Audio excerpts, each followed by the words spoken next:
Gem number 70, lasting powers of attorney.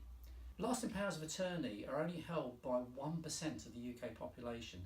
If you think your finances are important enough to have a will, bearing in mind only 40% of the population has a will, then you really must have a lasting power of attorney.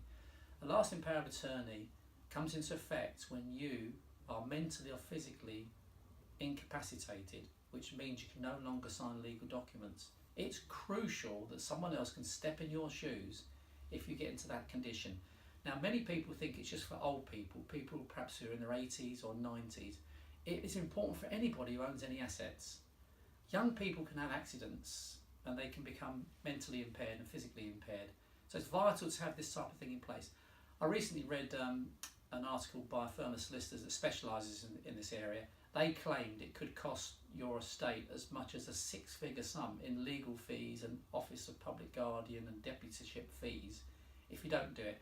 Personally, I think that's a bit exaggerated, but it certainly could cost you quite a few £1,000s and a lot of hassle and delay in having to appoint something known as a deputy instead of an attorney, and it won't necessarily be the person you choose.